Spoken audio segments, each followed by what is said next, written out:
Hello there, everyone. Welcome back to Circling Seattle Sports. Just Charles here with you today.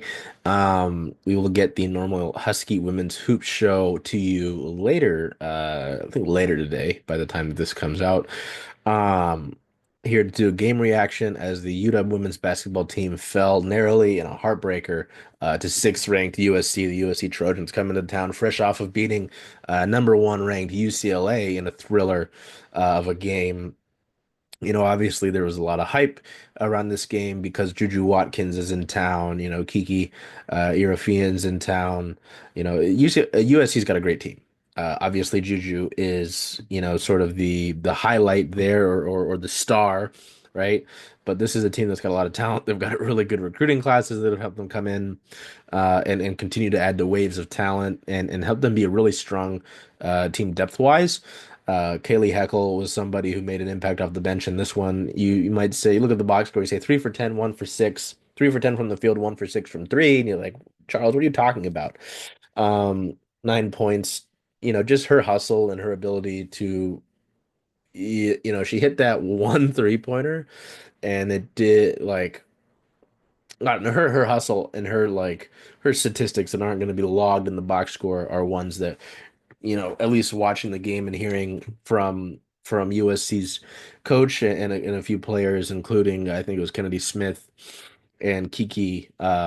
Just though she was a player off the bench who made a big impact in this one. As Washington, again they push a ranked team to the limit as they have.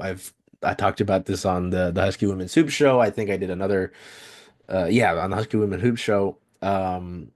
And then just in writing, Washington has been able to push UCLA, LSU. They've played some good teams that aren't ranked or are ranked now. Utah, they played a good game against Utah. Utah now, currently at this stage of the season, has won seven straight. Iowa came into the game here in Washington not doing so well, but they've kind of picked it up since they played the Huskies at Heck Ed. Um, they've played a lot of good teams this year, and the record isn't indicative really of I believe the team that they are, and we've heard that from USC.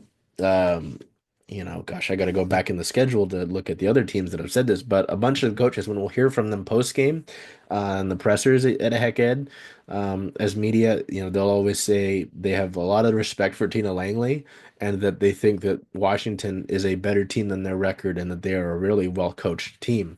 And I mean, we've seen that all season long. Yeah, they played number seven LSU, number one UCLA, Utah not ranked, number 20 Michigan State. That game's tough. They lose by double digits, but it was closer than that. Um, that was a tough one. Gosh. They barely lose to Indiana. Hey, the Iowa game was just really tough. They lose by 10 to Ohio State on the road. They lose by 8 to Maryland, and that was a tough one as well. They barely lose to Oregon this last game, yes, and then they lose to number six USC here. It's been a tough go. In those regards, I remember putting it out there as we were going into the fourth. UW had a 4 point lead going into the fourth quarter, a lead that they had held for 27 minutes in this game. And I was like, hey, Washington's been in these games going into the end. They haven't been able to finish it. Can they finish it now?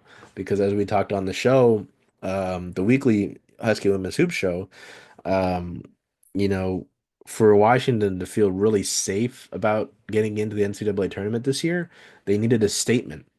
This would have been a really big statement, and they were unable to, unfortunately unable to lock that up, which is tough because, I mean, the opportunity was there, and they couldn't, not that they couldn't handle it, they couldn't get it done.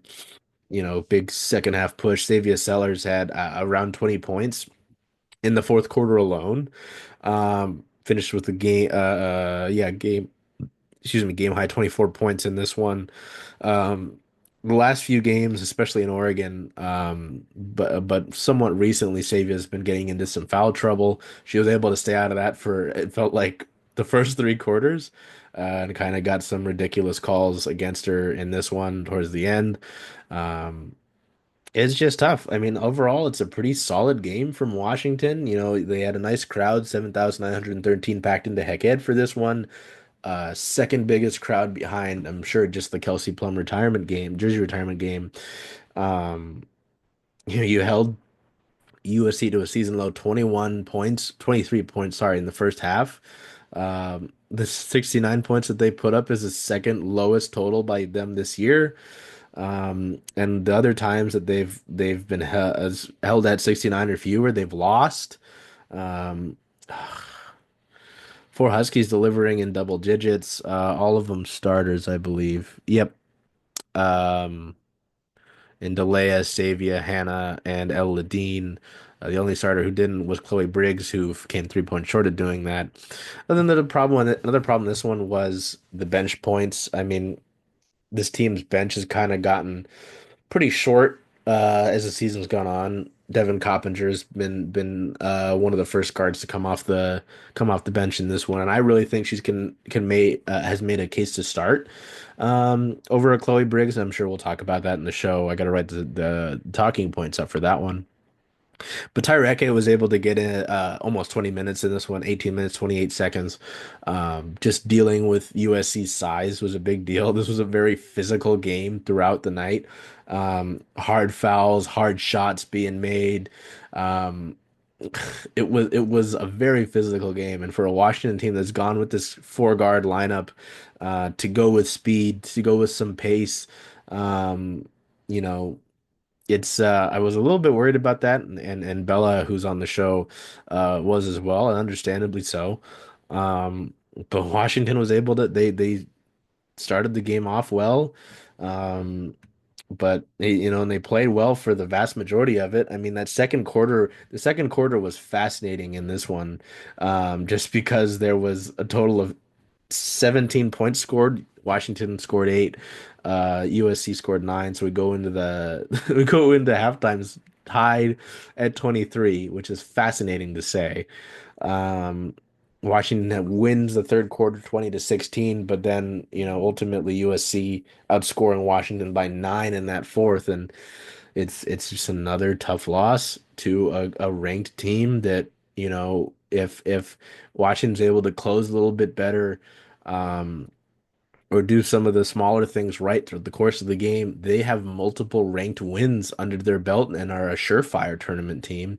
And with just how the reality of things, how they are right now, Washington's near the bottom of teams that will be in the Big Ten tournament. And even then, they have to scrap and fight to be in there, just like the men's team is. So, it's tough. Like, as I've talked about with this team, I'm certainly very positive um, about their game. I think they can go up head to head with anybody in this country, in the nation. Sorry, this country, in the nation, and they've done that. But it's just that closeout. They've not been able to do that.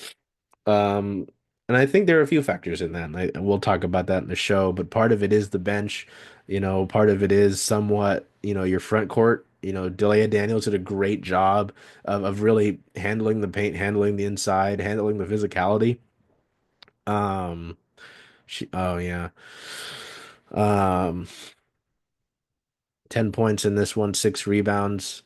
Just seeing her deal with Kiki, seeing with, she dealt with a lot of the size, and guarded guards, guarded forwards, like seeing Delia Daniels, how versatile she is and how she's able to do anything that Tina Langley in Washington asks of her is remarkable. And it needs to be mentioned. I think it's important that it gets mentioned.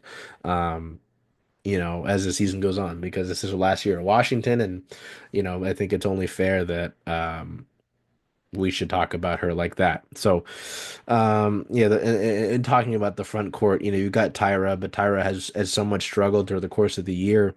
Uh, USC gets 32 at 18 advantage in paint points.